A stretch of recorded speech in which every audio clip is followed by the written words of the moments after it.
Latest updates ఎప్పటికప్పుడు పొందడానికి big TV WhatsApp channel follow అవ్వండి. లింక్ డిస్క్రిప్షన్ లో ఉంది. అందరికీ నమస్తే, వెల్కమ్ టు బిగ్ టీవీ. నేను మీ Gautami. Present Christmas celebrations Christians వాళ్ళ వరకు చేసుకోవడం ఓకే, కానీ తెల్లవారుజామున జరిగిన ఈ ఇన్సిడెంట్ తిరుపతిలో ఏదైతే ఉందో నిజంగా ముఖ్యంగా హిందూ మతాన్ని ఎవరైతే ఆరాధిస్తూ ఉంటారో వాళ్ళందరి మనోభావాన్ని దెబ్బతీసేటట్టు ఉన్నట్టయితే క్లియర్గా మనకు కనిపిస్తుంది. ఎందుకంటే శ్రీవారి విగ్రహానికి ఆ యొక్క టోపీ పెట్టడం కావచ్చు, అసలు వీళ్ళందరూ కూడా ఎందుకు ఇటువంటి చర్యలు చేపడుతూ ఉన్నారు? ఏ మతం వాళ్ళు ఆ మతాల్లో ఉండకుండా పక్కనున్న మతాలను ఎందుకని డిస్టర్బ్ చేస్తున్నారు? ఎందుకని ఇటువంటి చర్యలు చేపడుతున్నారు? సో వీటన్నిటి గురించి కూడా మాట్లాడతాం. మనతో పాటు ఎప్పుడు కూడా సనాతన ధర్మాన్ని పాటించాలి, సనాతన ధర్మాన్ని భ్రష్టు పడకుండా ఉండాలి అని చెప్పి ఎప్పుడు కూడా పోరాడుతూ ఉంటారు. ఆయనే రాధా మనోహర్ దాస్ గారు ప్రజెంట్ మనతో పాటు ఉన్నారు. ఆయనతో మాట్లాడతాం. గురువుగారు నమస్తే అండి. హరే కృష్ణ తల్లి. హరే కృష్ణ అండి. అయితే క్రిస్మస్ వస్తుంది, ఓకే, ఎవరి పండగ వాళ్ళది, ఎవరు ఏ విధంగా చేసుకోవాలనుకుంటే చేసుకోవచ్చు. కానీ హిందువులకి ముఖ్యంగా ఎప్పుడూ కూడా దాడి చేస్తారు హిందూ దేవాలయాలపైనే, హిందూ దేవుళ్ళపైనే. అంటే హిందువులు మాట్లాడలేరనా, వాళ్ళకి మాట్లాడే ధైర్యం లేదనా? ఎందుకంటే ఇవాళ పొద్దున్న జరిగిన ఇన్సిడెంట్ తిరుపతిలోని అసలు దీన్ని ఏ విధంగా చూడొచ్చు అంటారు? ఎందుకని ఎక్కడ కూడా స్టాప్ పడట్లేదు అంటారు గురుగారు? హరే కృష్ణ. జై శ్రీరామ్. శ్రీ అన్నమాచార్య స్వామికి జై. నమో వెంకటేశ. అసలు ఇలా జరగడం అనేది కొత్త విషయం కాదు అని మీరు గ్రహించాలి. ఇప్పుడు తిరుపతిలో అన్నమయ్య విగ్రహానికి టోపీ పెట్టడం అనేది ఏదో నిన్నో ఇవాళ జరిగిన విషయం కాదు. గత 2000 సంవత్సరాలుగా వీళ్ళు టోపీ పెడుతూనే ఉన్నారు ప్రపంచానికి. మొరాకో అని దేశం ఉంది, అంతకుముందు ఏ మతం ఉండేది, ఇప్పుడు ఏ మతం ఉంది. ప్రపంచంలో అత్యంత పేద దేశంలో ఏ మతం ఉంది? ప్రపంచంలో పెద్ద పెద్ద రోగాలు ఏ మతాలు ఉండే దేశాల్లో పుట్టినాయి. ఇవన్నీ ఎందుకు మాట్లాడుతున్నానంటే, మీరు తరచూ వినే ఒక పదం, బాగా ఫేమస్ పదం, గొర్రె. మీ అందరికీ తెలుసు, వెంటనే ముఖాల్లో నవ్వు వస్తుంది. నేను పాట కూడా పాడాను, ఎవడో దానికి మ్యూజిక్ కూడా ఫ్లేవర్ కలిపాడు, మీకు తెలుసు. ఆ పాట కూడా మీకు తెలుసు, మౌస్యన్ కూడా తెలుసు. గొర్రె మెదడంతే వెనకాల వెంటనే మ్యూజిక్ ఇచ్చాడు ఎవడో పుణ్యాత్ముడు. గొర్రె బతుకంతే మెదడున్న వారెవరు, గొర్రె కారంతే. విషయం ఏంటంటే, వీళ్ళకి ఒక బుక్, ఆ బుక్ కూడా ఓ 44 మంది తాగేసి రాశారు. అది కూడా చాలాసార్లు చెప్పాను, no clarity, no purity, no surety, no reality, no humanity. How stupidity this rascals speaks about spirituality. Right. ఉదాహరణకి అంటే మీకు అర్థం కావడానికి చెప్తున్నా. భగవద్గీత ఎన్ని శ్లోకాలు అని మీరు ఎవరినన్నా అడగండి. నిలువునామం పెట్టినా, అడ్డనామం పెట్టినా, బొట్టు పెట్టినా ఎవరినన్నా అడగండి. 18 అధ్యాయాలు 700 శ్లోకాలు కామన్. ఎవరైనా అది చెప్తారు. ఎవరు చెప్పారు? అర్జునుడికి కృష్ణుడు చెప్పాడు. ఫిక్స్డ్, మారదు. కానీ వీళ్ళ బుక్ అలా కాదు. ఒకడు 44 అంటాడు, ఒకడు 66 అంటాడు, ఒకడు 82 అంటాడు. ఇప్పుడు గుళ్ళోకి వెళ్ళి వచ్చానా, అక్కడ శివుడు దండం పెట్టి వచ్చాను, రాముడు దండం పెట్టి వచ్చాను, అమ్మవారి దండం పెట్టి వచ్చాను. కానీ ఎవడైనా ఓ చర్చికి వెళ్ళాడు ఇంకో చర్చికి వెళ్తాడా? తెలుదా నీకు? తెలుదా? వ్యాపారం అది. ఉదాహరణకి ఓ షాప్కి వెళ్ళారమ్మా ఎవరైనా, ఆ షాప్లో సామాన్లు కొనడానికి వెళ్ళారు. పలానా వస్తువు లేదనుకో, ఆ షాపోడు ఆ షాప్లో తెచ్చుకోండి అంటాడు. ఏంటి మా దగ్గర లేదండి అంటాడు. వీలైతే సార్ సేమ్ మీకు ఈ ఉదాహరణ ఎక్కడ ఇవ్వాలంటే మెడికల్ షాప్. మెడికల్ షాప్కి వెళ్ళి నువ్వు ప్రిస్క్రిప్షన్ ఇచ్చావనుకో, సార్ సేమ్ మెడిసిన్ వేరే కంపెనీ సేమ్ పర్లేదే ఇమ్మంటారా అంటాడు. మనకేమి తెలవకపోతే ఇచ్చేస్తాడు కూడా. కంపెనీ వేరు, సేమ్ మెడిసిన్ ఆఫ్ కోర్స్. అంటే వాళ్ళ కస్టమర్ని పోగొట్టుకోవడానికి ఇష్టపడరు కదా. ఎక్కడన్నా కొనుక్కో అంటాడా ఏంటి షాపుడు? ఏ షాపులోనూ కొనుక్కో అంటాడా? అండవు. మా షాపులోనే కొనండి. ఎందుకు కొనాలి? క్వాలిటీ ఉంది, ఏదేదో చెప్తారు. దట్స్ కాల్ వ్యాపారం. అవునా? సో ఈ చర్చి క్రైస్తవం అనేది వ్యాపారం, మాఫియా. ఇప్పుడు నువ్వు ఓ హిందూగా, వాళ్ళు ఎక్కడున్న వాళ్ళు అందరూ దేవుణ్ణి ఎవరైనా ఎలాగైనా పూజించవచ్చు అని చెప్పగలవా లేదా? నేను రామ అంట, నువ్వు శివ అంటావు, ఆవిడ కృష్ణ అంటది, ఆయన అల్లా అంటాడు, జీసస్ అంటాడు, ఇంకోళ్ళు ఎవరో గోవింద అంటారు. మనకి అబ్జెక్షన్ ఏం లేదు. దేవుణ్ణి ఏ పేరుతో అయినా ఎవరైనా పిలవచ్చు అని ఎవరు చెప్పగలరు? హిందువులు మాత్రమే చెప్పగలరు. గుళ్ళోకి వెళ్ళి చెప్తాను నేను, దేవుణ్ణి ఏ పేరుతో అయినా పిలవచ్చు. మసీదులో చెప్పను, దేవుణ్ణి ఏ పేరుతో అయినా పిలవచ్చు చెప్పను. చర్చిలో చెప్పను. మరి ప్రపంచంలో అందరూ బాగుండాలని చెప్పేది ఎవరు? సర్వే జన సుఖినో భవ. ఎవరు చెప్తున్నారు? మనం మాత్రమే. అవునా? కాబట్టి అందరికీ స్వేచ్ఛనిచ్చింది ఎవరు? మనమే. భగవంతుణ్ణి పొందడానికి నీ ప్రయత్నం చెయ్యి, నువ్వు సాధన చెయ్యి, నీ అంతటి నువ్వు కష్టపడి తపస్సు చేసి పట్టుకో అని చెప్తాం మనం. కానీ పాషండ మతాలతో ప్రాబ్లం ఏంటంటే, వాడు వంట చేసాడు, ఇప్పుడు నువ్వు ఇంటికి వెళ్ళాక ఏం తింటావో నాకు తెలియదు, మేమైతే పండ్లు అయిపోయింది, నాకు గొడవ లేదు, మళ్ళీ రేపు మధ్యాహ్నమే నా భోజనం. కానీ నాకు హక్కు లేదు, నువ్వు కూడా పండ్లు తినాల్సిందే, లేకపోతే నువ్వు కూడా బిర్యానీ తినాలి. అసలు నాకేం హక్కు ఉందమ్మా? నీ నీ నీ యొక్క సిచ్యువేషన్ బట్టి నువ్వు టిఫిన్ తింటావో, భోజనం తింటావో, పండ్లు తింటావో, అది అప్ టు యూ కదా. అందరూ బిర్యానీ తినాలి ఆర్డర్ ఎత్తావు ఏంటి? వాళ్ళు ఆ టైపు. అందరూ దేవుణ్ణి మేం చెప్పిన పేరుతోనే పిలవాలి, మేం చెప్పినట్టే కొలవాలి అంటారు. ఇప్పుడు ఆ టోపీ ఎందుకు పెట్టాడు వాడు? ఎందుకు పెట్టాడు? ఆడిలో ఉండే పైశాచికత్వం. ఆ పైశాచికత్వం ఎందుకు వచ్చింది?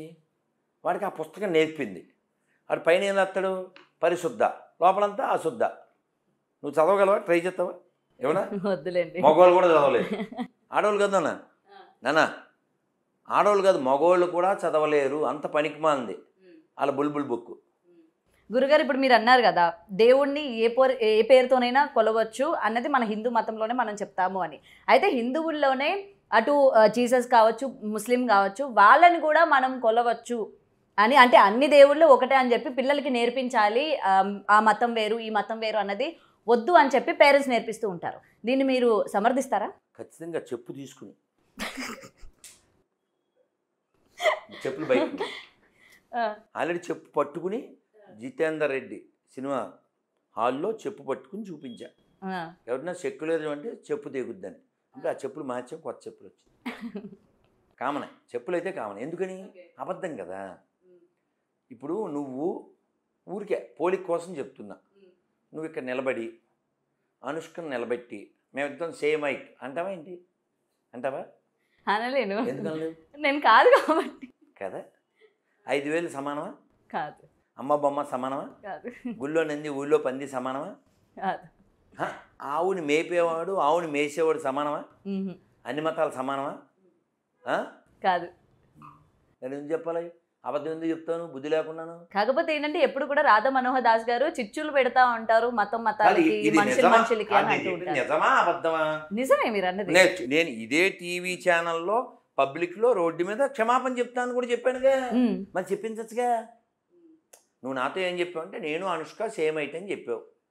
అయితే నుంచో అన్నా, అబ్బాయి నేను నుంచోను, నేను సేమ్ హైట్ అంటున్నావు. ఇంకా నువ్వు అబద్ధం ఆడుతున్నావు, నువ్వు తెలియట్లే. ఇప్పుడు ఎప్పుడైనా ఈ పోలీసు వాళ్ళు అదేదో నోట్లో పెట్టి చెక్ చేస్తారే, బ్రీత్ అనలైజర్. దేనికి? మందు తాగారో లేదా, ఎంత రికార్డు అన్నది చెక్ చేస్తారు. వాడిని అడిగారు, నేను తాగలేదన్నాడు. అయితే నోరు తెరన్నారు, నోరు తెరవట్లేదు అంటే ఏంటి దాని అర్థం? తాగాడు. నువ్వు అన్ని మతాలు సమానం అన్నాను నిరూపించాలిగా. మరి చిచ్చి పడతా అంటే ఎలాగే? అది నేనంటుంది కాదురా వాళ్ళని. అయితే ఓకే. ఆన్సర్ లేని వాళ్ళు, క్యాన్సర్ పేషెంట్లు వాళ్ళు, అదే ఏదో స్పాన్సర్ చేస్తున్నారు కాబట్టి అలా వాగుతున్నారు వాళ్ళు కదా. ఇప్పుడు మీరు ఓసారి సెల్లో కొట్టండి, ఈ గొర్రెలకి లీడర్స్ వస్తారు.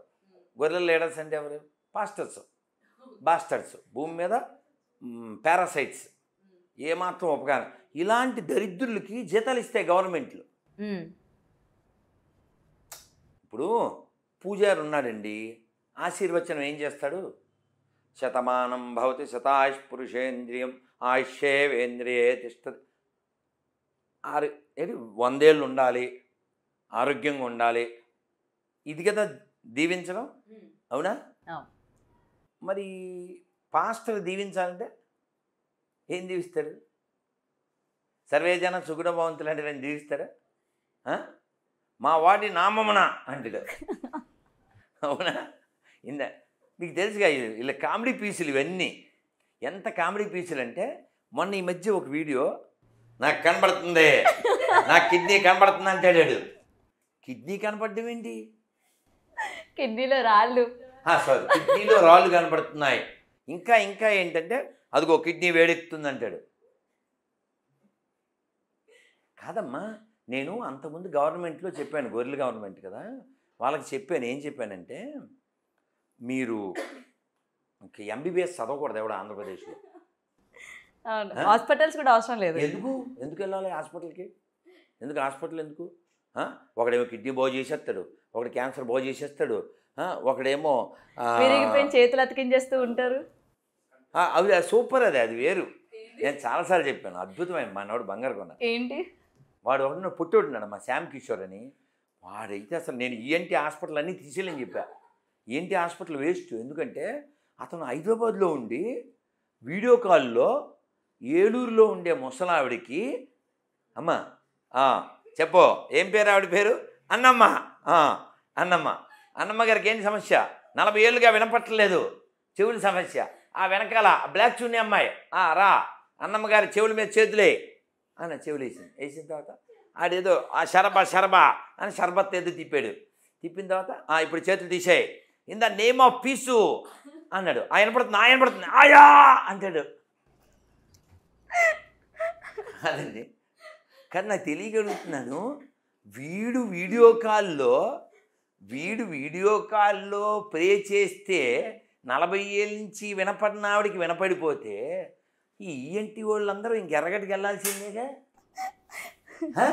దేనికంటున్నా ఈ చదువులు? ఇంకో జోక్ చెప్పనా, హైయెస్ట్ జోక్ చెప్పనా? కిడ్నీలు బాగు చేస్తారా? కిడ్నీలో రాళ్ళు వచ్చేస్తుంటాయా? ఇది వీళ్ళందరికంటే హైలైట్ ఆడు ప్రవీణ్ గడ నడవనప్పుడు ఎవరు, నేను నీకు పరిగెడదామని ఉందా అంటాడు. నడుద్దామని ఉందా అండో ప్రతి ఓడిని పరిగెట్టిచ్చేవే. ఈడెవడు అంత పొడుగున్నాడు. ఏమైంది మీకు? మా తూర్పుగోదావరి జిల్లా. ఏమైంది? నేను 2 అంతస్తుల నుంచి పడిపోయాను. ఒక అంతస్తు కూడా కాదు, 2 అంతస్తులు పడిపోతే ఏమైంది? ఎముకలు పట్మని ఇరిగిపోయినాయి. ఎలా ఇరిగిపోయినాయి? పట్మని ఇరిగిపోతే రాత్రి ఇక్కడికి వచ్చాను, ప్రేయర్ చేశారు, పొద్దున్నకి అతుక్కుపోయినాయి. వెంటనే వెనకాల మేము వస్తుంది, అరేహా అది వస్తుంది. ఇప్పుడు ఎలా ఉంది? పరిగెడదాం ఉంది. అది పరిగెడదాం అని ఈ ర్యాంప్ మీద పరిగెడతాడు ఈడు. వెనకాల సాంగ్ ఏంటి తెలుసా? చెరుకు తోటలో చేటల బియ్యం దువ్విచ్చి వెనకాల సాంగ్ ఇది. అసలు అది కాదు, ఎముకలు ఇరిగిపోతే అతుక్కుపోయి కిడ్నీలో రాళ్ళు బయటకు వచ్చేసి ఇంత పవర్ఫుల్ కదా, ఎయిడ్స్ బాగు చేసేస్తారు. ఇంకా గొప్పది ఏంటంటే, ఓ ముసలావిడ పాడిందిరా పాట, నాకు రాదు. ఏది సార్? ముసలావిడ భలే పాడిందిరా.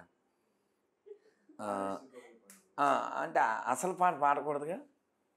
రేసుకోబో ఆ పాటని ముసలావిడ పాడింది, భలే పాడింది. అసలు భలే పాడిందిలే ముసలావిడే. కానీ అసలు ఇలాగే ఇది రీసెంట్గా ఏసై మీద పాటలు చాలా వస్తున్నాయి, తెలుసును అని.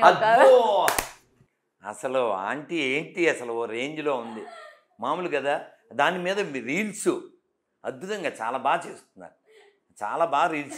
ప్రసన్న ఎవరికి ప్రసన్నత లేకుండా కాసేపు మొగుడు అంటది, కాసేపు బిడ్డ అని ఎర్రగడ్డ, వాడే నా మొగుడు వీడే నా మొగుడు అంటుంటుంది. సో ఇక్కడ పాయింట్ ఏమిటంటే, అమ్మ ఇన్ని రోగాలు తగ్గించేస్తారు కదా, పెద్ద రోగాలు తగ్గించేస్తారు. క్యాన్సర్లు, ఎయిడ్స్లు, కొన్ని ఇళ్లలో అయితే దోమలు రాకుండా ప్రే చేస్తే దోమలు రాకుండా, బొద్దింకలు రాకుండా, ఎలకలు రాకుండా. ఆయన దేవుడా లేకపోతే పారిశుద్ధ కార్మికుడు. పరిశుద్ధ గ్రంథం పారిశుద్ధ కార్మికం, ఇదే టైటిల్ మన వీడియోకే. పరిశుద్ధ గ్రంథం పారిశుద్ధ కార్మికుడు. వాడు పారిశుద్ధ కార్మికుడు, వాడు వాళ్ళ గాడ్డు. ఇంకందుకని ఇది ఎలకల్లో దోమలు అన్నింటినీ తరుముతుంటాడు. For more videos like this, subscribe Big TV channel.